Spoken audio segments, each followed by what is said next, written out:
It was too easy, Alec. Half of everything is luck. And the other half? Fate.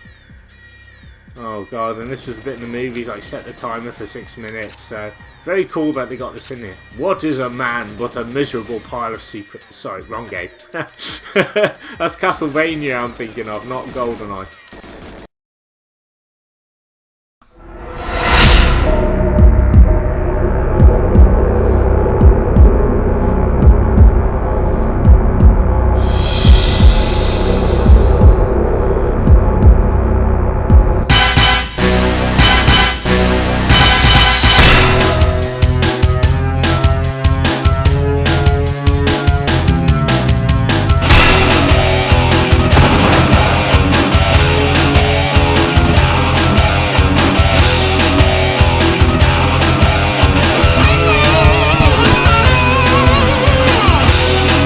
How's it going? Today I'm playing Goldeneye for the Nintendo 64. I've been playing a lot of The World Is Not Enough, and I've been talking about how Eurocom kind of improved upon the formula that Rare kind of did with Goldeneye. And I've just been saying, oh, The World Is Not Enough is such a fantastic game. I've been gushing on it. I've kind of forgotten about Goldeneye because Goldeneye was a trendsetter. People are still talking about this game today. 30 years or so after the fact. I think it's nearly been 30 years actually, something like that, 28 years maybe, but my god, what an impression this game made. It came out on the Nintendo 64 at a time when first person shooters weren't supposed to come out on consoles, but Rare pulled it out the bag. Nintendo got the Bond license, give it to Rare, and Rare were initially skeptical. I don't think they wanted to work on it. I think Martin Hollis at Rare said he wanted to work on the Bond game, and the rest is history. The team beavered away, and it came out 2 years after the film, which was unheard of. Yeah, Rare, being the developer that they were, worked their socks off, pushing the N64 to its absolute limits. So I'm going to be playing this for you today and just kind of having some fun and reliving some retro memories, because this game is like, anybody who played this, you think of James Bond, like one of the first thing that comes to mind, I think for most people, would be Goldeneye, because it's so synonymous. And I think the game also helps sell the film as well, really. So we're just gonna go into Agent and just have a blast on this fantastic game. It's just fantastic, it's just brilliant, you know what I mean? It's just so well made, and it did things in a first person shooter that, you know, weren't even conceived yet, such as limb damage, sneaking around. You would have FPSs such as Doom and Quake and things where you just go around shooting enemies, maybe collecting key cards and getting to the exit, but Goldeneye was a lot more objective based. There was a lot more to do in the stages, and as the difficulty progressed, you would have a lot more obstacles as well, such as more guards, you know, tougher objectives and things. And it's a credit to Rare and Goldeneye developers that this game still lives on, and I'm so glad that it's, you know, getting the respect that it deserves. So the first time I put this in my Nintendo 64 and I did this level, I was so excited. I was just giddy, I have to say, because this was the game I'd always wanted. I just felt like finally I can be James Bond. I can, you know, go through a level. I'm a massive Bond fan anyway. I love the movies. I don't think, you know, there's nobody can tell you that this doesn't make you feel like James Bond.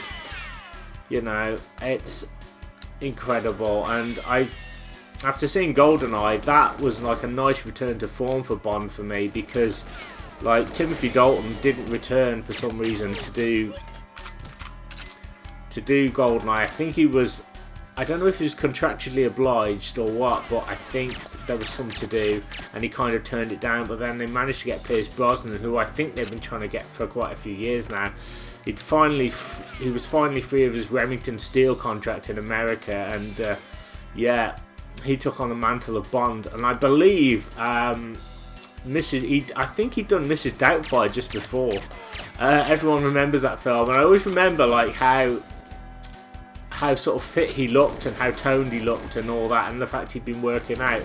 And I was just like, yeah, he must have been preparing for Bond at the same time. So to go from that one role he played as Stuart Dunmire and Mrs. Doubtfire, and then to go to actually playing like James Bond is incredible. There we go. Lovely. But yeah, the movie's fantastic. I mean, my favourite part of Goldeneye is definitely the beginning. And one thing I love about this game is it kind of adds in an extra stage. So in the beginning of Goldeneye, we see Bond literally just running and bungee jumping off a dam. I think he like might shoot a guard or two, but this was not in the movie. So this was something that Rare added in to give the player some exposition as to what happened. You know, when he bungee jumped off the dam or just before. So it's cool that they kind of added it in there. But yeah, what an amazing game. And I've only ever done this on Double O Agent once. It took me many months to master. And that's the thing about Goldeneye. It's got such longevity as well. Like, you'll play this game. It's easy to play but difficult to master, I guess is what I'm trying to say. You'll play it and you'll be like, oh, okay. You'll think you'll have it sussed, you'll think the missions are kind of simple, but then as the difficulty ramps up, so does the challenge. I think Control on Double O Agent is a level that I think it might be the hardest thing I've ever done in gaming. It's such a tough level to kind of crack, because I would always get killed, and in that mission you have to protect Natalia. I think it's one of the things that people don't like in this game is you have to protect a female character called Natalia. And she's very slow, she's very awkward, and the mission in Control is she's using the computer and you've got a defender. Now a random spawn of guards will come down, I think 2 spiraling staircases, and Bond has to kind of shoot them all in the game, and it's just so difficult and frustrating, and it's like an endurance test. And if you get the wrong pattern of guards, or if Natalia gets shot, then the mission's over basically. And that's kind of where it all fell apart for me. But I managed to do it, and I just remember just like thinking I never want to do this again. Now I believe the reason why those missions were so hard and why a lot of Rare games were hard, particularly back in the day, was because I think they had a programmer there or someone on the development team who was a really good games player, and he would always make the games up to his standards, basically up to his skill level. So that's why things like Battletoads was really difficult, because like you know, it's almost like you're playing up to his, you know, up to his standards, you know, of gameplay. It's incredible when you think about it. So yeah, some of these missions in Goldeneye on the harder level are just nightmarish, but I really love just like playing this in the dead of night, you know, with the TV on.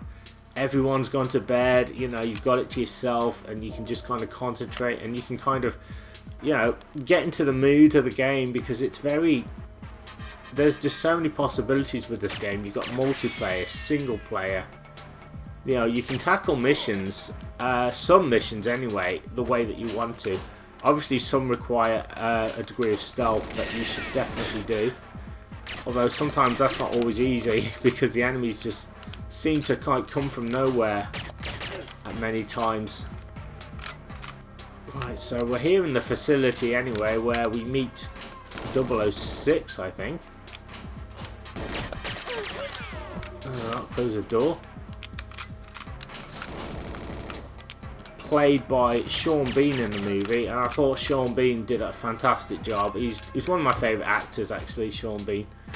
I've seen him in loads of stuff. He's very good. I think he was in a film called Outlaw, where he comes back from the war, and he finds that Britain's changed, and his wife's been having an affair while he's been away, and he sets up this little vigilante group. It's got Danny Dyer in it, and like everybody is being like bullied or pushed around by either their bosses or gangs on the street, and they all decide to take a stand. They decide that they're not going to stand for it anymore, and they just basically just take it to those people who are just pissing them off, basically. Definitely worth watching. I'm trying to think what else I've seen Sean Bean in. Silent Hill, where he played, who was it? Sharon's father, I think it's Sharon, wasn't it? Yeah. And he's searching for Rose in Silent Hill. That was pretty cool. Silent Hill is actually one of my favourite video game to movie adaptations that was actually good for a change. You know, I mean, we all got fooled back in the day with Super Mario Brothers, and you know, as a kid, it's like, I don't know if any of you felt this way, but when I was a kid, you just kind of accepted the movie. There was the kind of no basis whether it was good or bad. It's just like, it's Mario, so you just kind of accepted it. And I didn't remember it being too bad when I was a kid. Maybe it's just me, but yeah, it's like one of the worst movies ever made now, I think, apparently. And so video game movies don't always translate well sometimes, because sometimes you'll have a director who just does not know what they're doing, and they'll try and make it their way, and they'll take away from the integrity of the film. There we go. Stitch that, Jimmy. Whereas I think I've got to get his name right now. I think his name's Christopher Gans, and he did the Silent Hill, the first movie, and I think he was going to do the second one possibly, but something happened. Either he fell out with them, or I don't know, he just decided not to do it, or whether it wasn't to his liking. But he didn't do the second film, someone else did. And then when it came to, I think they're talking about doing another film now, and he's back at the helm now, so because they realised that the second film kind of bombed without him. You know, because he knew what Silent Hill was, you know, and if you watch that film, you'll realise how much reference there is to the game. I think even the cast of actors were literally playing the game. Oh shit, I've just got myself into a little bit of a pickle here. There we are. Bloody hell. They all saw me. I'm supposed to be exercising stealth, but not today, my friends. Not today. Oh, hello Winkle. There we go. We'll shoot those and just go this way. So yeah, you've got to have like a good director, I think. Someone who knows what the game's about, someone who knows what they're doing. That's what I think. There we go. There we go. Shoot the gun. But the controls in here are just sublime.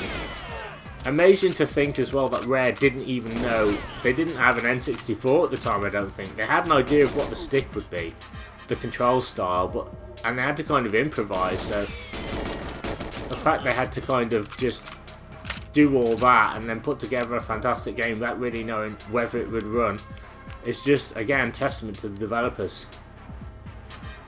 Okay. Shoot the guards. There we go. Go down and see 006. Get my mines out, actually.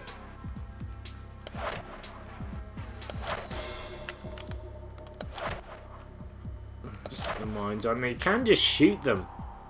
I don't know whether this is going to do it. Glad you can make it 007.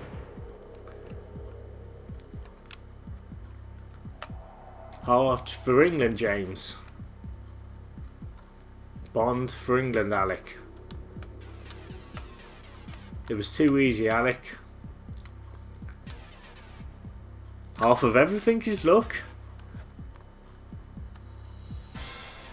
And the other half? Fate.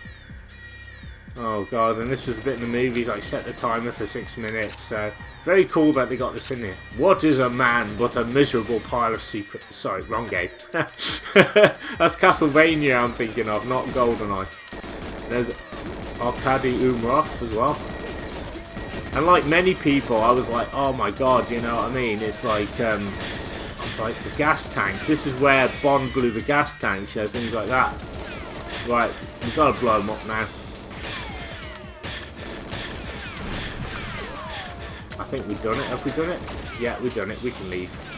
There we are. Let's just blow it up and leave. Fan dabby dozy. I like the fact as well that Rare kind of put in the details, like the briefings from M, Q, and you get a little bit of innuendo from Moneypenny, just like you would kind of in the films. So on the next mission now, we need to find the plane ignition key and escape in the plane.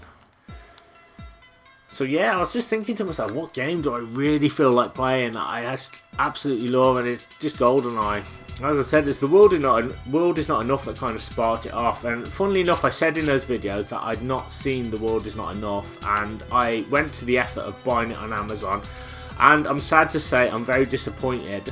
I'll tell you for why, because I'd always been a little bit puzzled as to why in The World Is Not Enough, the video game, that you don't get much interaction with the villain, and the villain just doesn't sound like a villain, and it just sounds a little bit, it doesn't sound like any effort went into the villain's character. And then I saw the film and I was like, oh, now I understand why the game's the way it is, because the film to me just didn't live up to the standards of what a Bond film would. I do feel like, I feel bad, I can't remember the villain's name, Renard, that's it, played by the fabulous Robert Carlyle. He's just a wonderful actor. I think maybe he was just following the script, but I just feel like there wasn't much build up to who he was. It was just like he just appeared, and his lines were just like, I think the one saying he said was, there's no point in living if you can't feel alive, and things like that. And I just don't feel like there was many encounters with him and Bond, you know what I mean? It just felt like he was distant, and I kind of got that in the game. And as I said before, I'd seen the film, I was like, why is this happening like the way that it is, you know what I mean? Like in the game, it's like you just kind of kill him at the end. You don't really, you see him briefly, but that's kind of how it is in the film. So in many ways it's not Eurocom's fault who made the game, they were just following what happened in the film. But yeah, the film to me was just, I didn't like it. I don't know, Goldeneye was good, Tomorrow Never Dies, fantastic, but yeah, The World Is Not Enough just felt like, I think if they'd just developed more time onto, you know, the character of Renard, then it could have been good.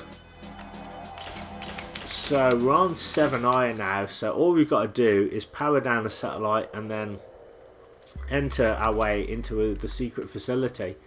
But this was in the movie actually, well, not this, but this is where sort of, I suppose, bringing up my point of Renard, you know, and like having a build up. Now this was not, now let me try to just, I'm tripping over my words. This set was in the movie. Natalia and Boris are on the computer and stuff like that. They're working in Siberia. Bond never went here in the movie, but Rare added it in as like an extra level. So I think they did the best they could. So Eurocom kind of almost did the same, but they couldn't do anything with the character of Renard because, like, I think MGM or whoever did the script, Cubby Broccoli or the Broccoli's, whoever was involved, are very sort of like, well, you've got to do it this way. This is how it should be. And Eurocom did a fantastic job with the game. As I said, I will say, go on record and say, I think the game's better than the film, in my opinion, because it's just lavish, and obviously all the set pieces are there, and I think most of the script to The World Is Not Enough I just didn't understand. I just feel like there were many mistakes in the movie that they shouldn't have made. Like, you never really see Bond injured, and for some reason Bond gets injured when he's chasing the female assassin on the he's chasing her. She's on a balloon, isn't she? And he's like, I can protect you, and she's like, you can't protect me from him. And then he ends up, I think he dislocates his shoulder or something, but then he manages to pass his physical, his medical I should say, by having it away with the doctor. But it just seemed, I don't know, a bit, sort of a bit, I don't know, different, you know, not what I was kind of used to. Right, what are my objectives here? Am I supposed to get a key or something? No, I've just got to power down the satellite, haven't I? I don't know why I'm thinking about looking for a key. All I've got to do is get in, power it down, and then get into the secret facility. So yeah, I just feel that way sometimes about films. I'm just like, I'll watch a film, I'm not an expert, but sometimes I've watched that many that I'll just kind of know how they're going to go, or I'll be like, oh, okay.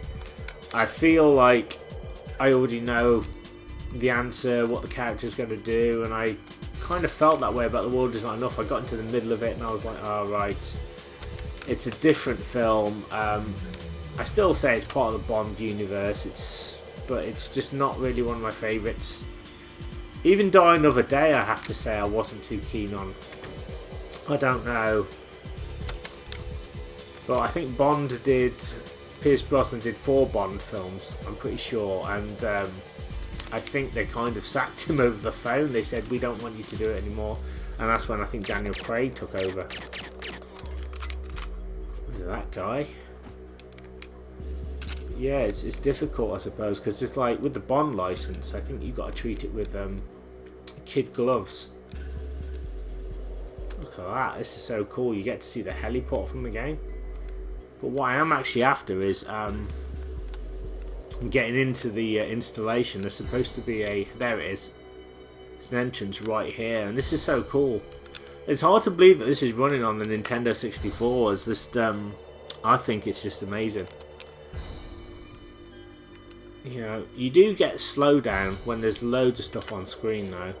But you know what? It doesn't really matter because, like, back in the day, nobody cared. I mean, it's easy to poke a Goldeneye and be like, oh well, it does this, it does that, and I've seen modern reviews of this, and I'm not saying they're not right, they are. I mean, you just get to about 10 frames per second when there's like multiple things on screen, but you know, you can't really compare this to a modern game. It'd be too easy to say, oh well, I don't know, I feel bad because what's the most current first person shooter now, you know, and compare it to this and be like, oh well, obviously they do better than Goldeneye, but this game was of a time, and that's what people kind of don't realise. You know, you have to kind of take it for what it is and not what it was, I suppose. Right, we're in the Seven Eye Bunker now. One of my favourite missions on the game, you have to copy the Goldeneye key and leave the original and photograph the main video screen. So let's do it. Let's go. Right, let's get our hands on it. But yeah, it's like all the set pieces from the film here. I know Rare that actually went on set and they actually filmed everything that they could and faithfully recreated as much as possible in the game. Get rid of this camera. There we go.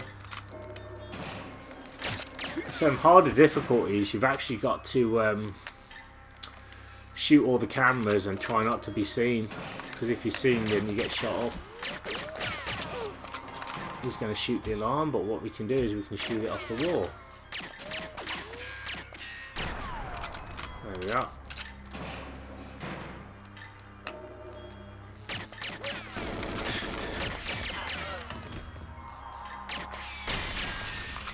I think like the Siberian guards come out and just like take you out if you're not careful, if you do too much commotion on the higher missions. I think we get to return here as well because this is like under construction, so later on we see a much larger, more expansive level. God. Oh God, now he's shooting me. Problem is sometimes it's hard to know who's shooting you and where. Gotta be careful in here.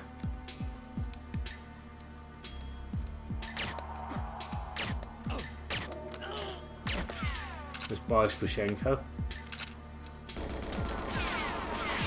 Right, well we don't need to worry about the mainframe terminal.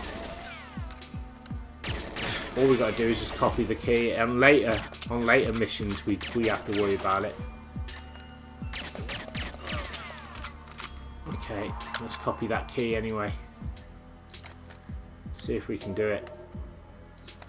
Here we go. Key analyzer.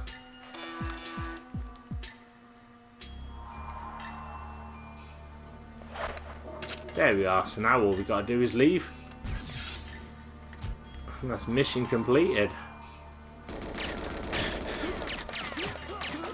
There we are. Awesome. Shoot the guards. Shoot the alarm. Just for good measure.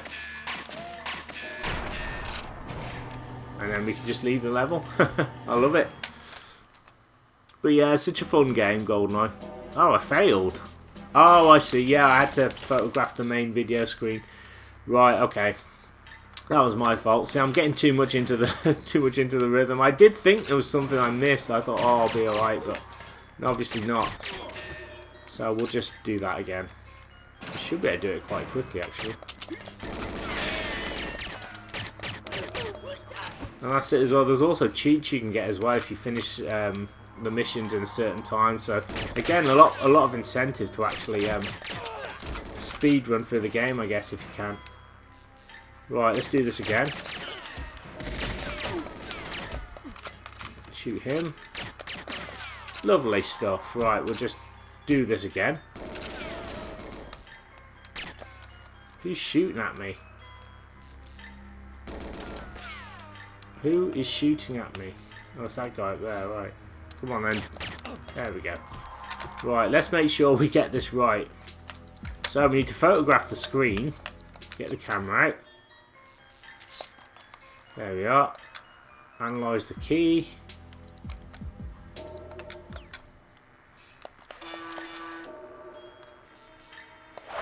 There we are, done. Let's just get the hell out of here now. There we are, simple. So yeah, an agent, it's incredibly simple. And if you don't see a cutscene after you've done a mission, then you know you failed. I kind of knew I did last time. I was like, oh, okay, I forgot to do that. You need to read the objectives. Alright, the next mission is, I can't say it, Kazakhstan. I'm probably butchering that, but we need to photograph a satellite and minimise scientist casualties. Now this is so cool, because again, this wasn't in the film, this mission. It's like an added extra, but it's sort of adrenaline fueled rush that you get from this stage. It's just incredible. Kind of reminds me of like a Virtual Cop and games of that ilk, you know, Time Crisis, and that you're kind of on a timer and you've got to move quick. I don't know if there's a time one here. I hope there isn't. No, there isn't, I don't think. I think maybe on harder difficulties I remember there being a timer. But yeah, this mission on 00 Agent, I remember it taking me ages to do. It's bloody difficult. It's like once you get to those higher difficulties, you have to plan everything. You cannot take anything for granted. So I can't really shoot any scientists. There we go. Shoot him. Lovely. And we'll just pop up the stairs like so. Door's locked. Right, we need a key. One of these scientists should give me the key. There we are. You just sort of like rub up against a scientist, you get a key card like you do. Pop through the door. Shoot him.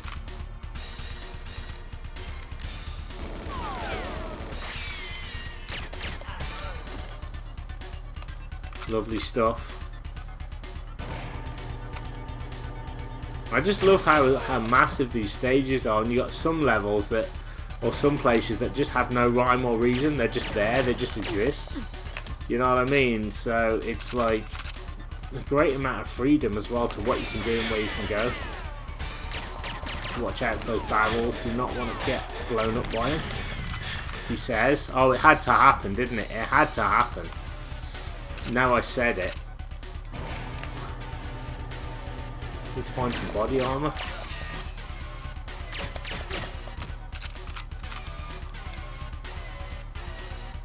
Picked up a key card, right, good. But yeah, I prefer using my silencer because using any heavy weapons, I don't suppose it really matters on this level, but you know, we'll just get the big guns out. But yeah, sometimes using a silencer is much better because it attracts less attention. I know somewhere there's a piece of body armor that I'm looking for.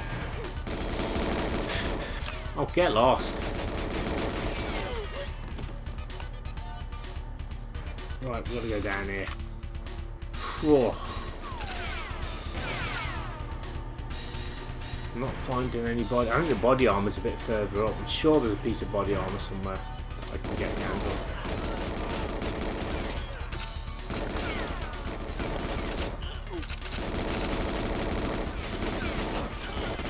Come on. Lovely. There we go. Perfect. Oh god.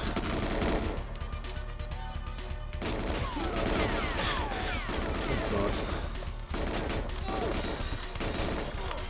Yikes. Whew.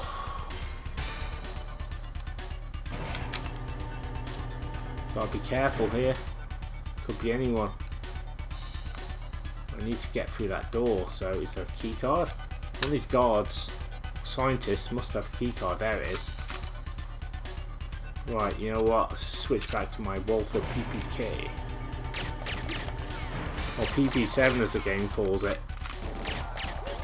There we go. Yeah, I think it's one of these back rooms is body armor. I remember that much. There it is, right, yes. So I've just got to find the satellite, photograph it, and just not shoot any scientists, and that's basically it. Okay.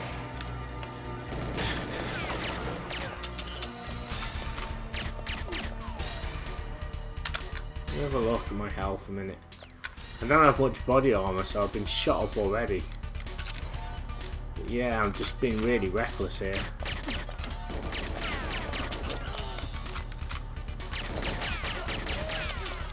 There we are. Right, open the door. There's a satellite. Oh, for God's sake. Always has to be one or two soldiers to freaking crash the party. Let's just quickly take a picture of this thing.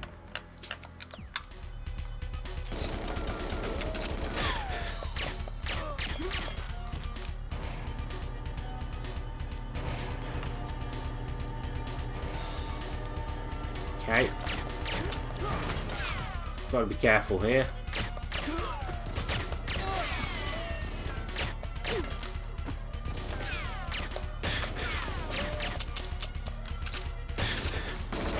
Right, we just gotta follow him. We'll be fine. Just gotta follow him, Roth. We'll be alright, don't worry. I've done this before. Well, I don't know what's going on, but... Where's the elevator? Where's the elevator? There it is. Bloody hell, that's where we go. There we are. Bloody hell. So yeah, easy when you know how. It's easy when you know, but there. So you just got to rush to the elevator there. Bloody hell.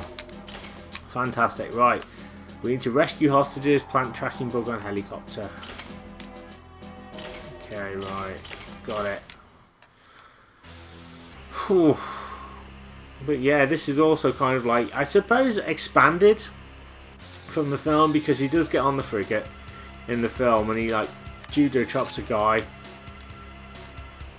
and the helicopter's stolen. He's trying to get to the helicopter because he knows that it's like it's been hijacked, but he's stopped by the French authorities, I think. Right, need to rescue some hostages now.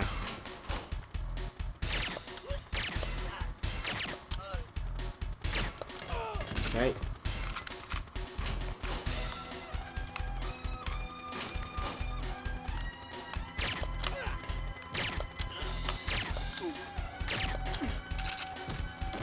Hostage has been released.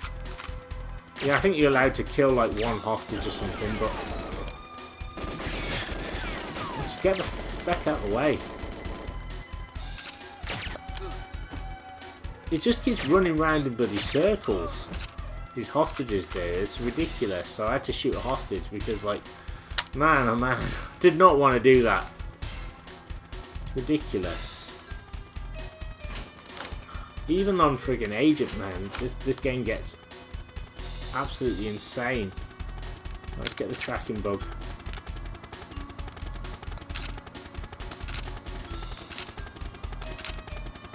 Right, let's just go through the list. There we are. As I said, on higher difficulties, we have to like defuse a bomb. Right, here we go. I've got to find... I think there's like another hostage or something here I'm supposed to release at some point, but I don't know if I can find them. I keep going around the wrong side or the other side of the frigate. I think there's one right here actually, I remember being...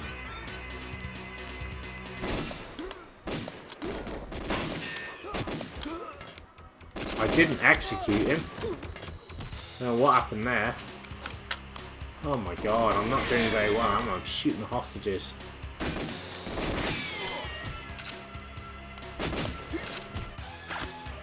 Pick up some body armor. I'm shooting the hostages here. It's not the plan. It's not what I wanted to do. We'll try again anyway. I think there's another... two more I can help, hopefully.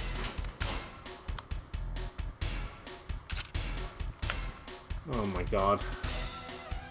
What a level though. It takes you all over the shop, doesn't it? There's so much to see and do.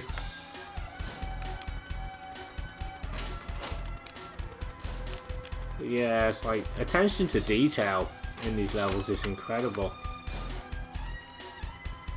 Right, can we get in here? Have I been in here? This is where I started. I think we'll go this way now. I don't know where I'm going, if I'm honest. I have no idea. This was the radio room, wasn't it? I've already been here. And again, it's easy to get lost in these levels. It's easy to think, where the heck am I going? Everywhere just seems to lead on to the same place. That's just going to lead me back. Right, here we are. So we're on the other side now. Back where we were with the helicopter.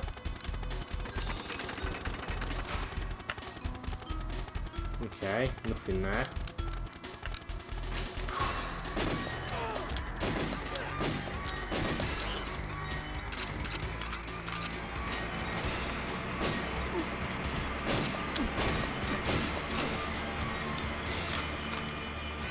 Holy hell.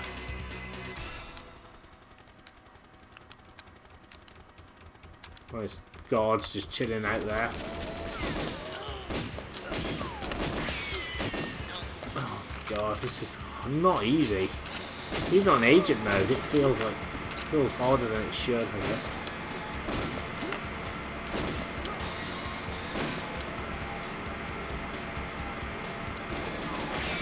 Okay. Come on, pal. Shoot me. Oh god. I've just blown somebody up there. I didn't want to do that.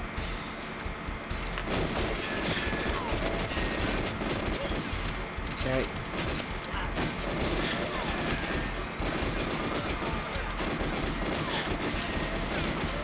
Get lost. I've released the hostage. There we are. Whew. Just one hostage release, so I've done something. Whew. Yeah, it's just like I'm playing really badly. I'm just like rushing through the game. I'm just like not really thinking about what I should be doing. But you can just get so immersed in these sorts of games, I think. What's going on now? You have to watch out as well because there's C4 on the actual consoles that we need to avoid. If we hit the C4, then that's it. I'm sorry, but I'm having real problems. Like, there we are, seeing what was shooting me. It's that dude there. Right, well, can't I carry on the floor? Oh, here we go. Right, hostage has escaped. Right, I think there's like another one. I think I can go. Can I go up here? I think this will take me through to the other side, maybe. Maybe another hostage somewhere, I don't know. Nervous. Might just leads me to the upper deck. Do I want to go there? Yeah, I don't know.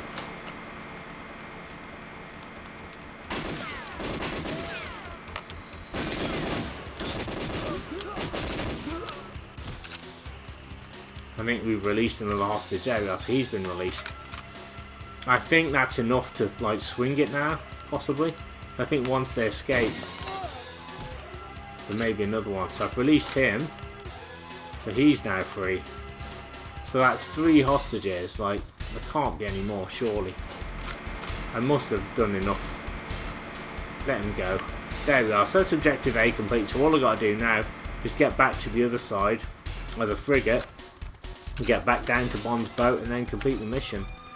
And that should all be all she wrote for this one. But yeah, very, very cool level. Always just remember just having lots of fun on this stage. Right, now we need to go back to the other side, and we do that via this way. Again, very easy to get lost, I have to say. But we've made it. Right back. And this is where we need to be. And we're down, and we get into the old speedboat. It's like little things like that, like doing his cufflinks, and then like doing his tie and things. It's a nice touch there. So we've done that, Excellent. Right, now we're back in 7i. We need to break communications link to bunker and gain entry to bunker. Right, so basically I think we need to turn off the satellite thing again, maybe. I've got to read the thing. Okay. Take care of the helicopter. Right,